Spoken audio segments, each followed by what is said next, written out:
When people are trying to figure out what's important to you, they give you the scenario. If your house burned down and you could only grab one thing, what would you grab? Now, what people don't tell you is that coming to college is suspiciously like having your house burned down, because you have to move all of your most important possessions into a very tiny space, which means you have to choose carefully. What I brought from home were books. Some of them were books that I'd already read over and over and over again, and some of them were books that I wanted to read. I'm going to start with Looking for Alaska, and for those of you who haven't read the book, no, it is not this Alaska. Alaska is a girl. Now, for those of you who have read the book, some people get freaked out when I say that I relate to the main character, mostly because, spoiler alert, she dies in the middle. This goes to the experience that's really shaped my life. When I was a baby, I was born with holes in my heart. Now, that's kind of not supposed to happen. When I was 3 years old, I went in for possible surgery. They were going to check stuff out. They found out that I had dilated cardiomyopathy, which basically meant that when I was 3 years old, the left side of my heart was the size of an adolescent's.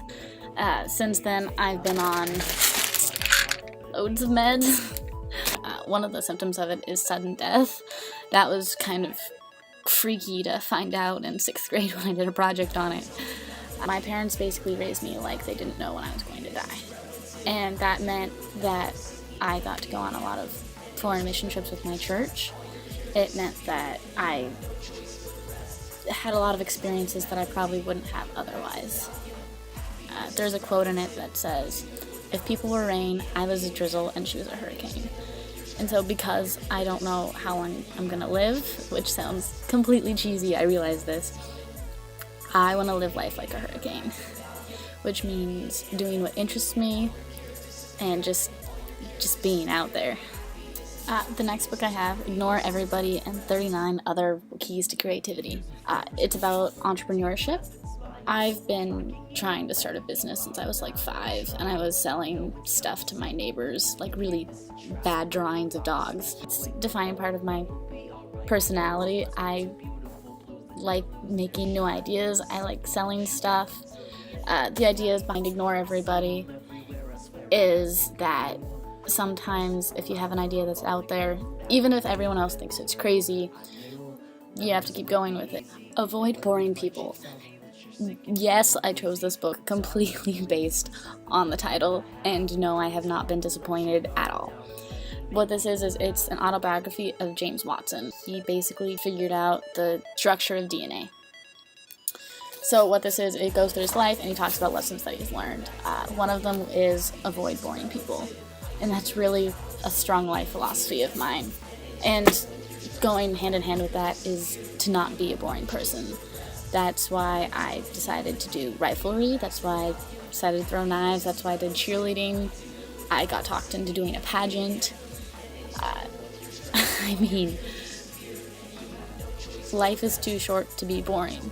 Now, this book was actually given to me as a present for graduation from my father, and it's called Be Amazing. And it tells you how to do absolutely anything, from skiing in the desert, inventing a language, getting back to nature, how not to get lost, and how to time travel. So I figured this was just handy to have around. Code. Now, it is exactly as boring as it probably sounds. About half of this book is just math. But this is what I want to do with the rest of my life. I love computer science. I have this intense passion for it. I don't know why. Honestly, if you look at it from the outside, it's the most boring thing ever. But it's really important to me. The hell of happiness. In Alaska, we have seasonal depression, which is properly named SAD, seasonal affective disorder. And sometimes that really sucks. So what I did is I went through a ton of research, psychological stuff, just regular tricks, compiled them. Each week I'd try one out, see how it worked, and this book has some interesting suggestions in it.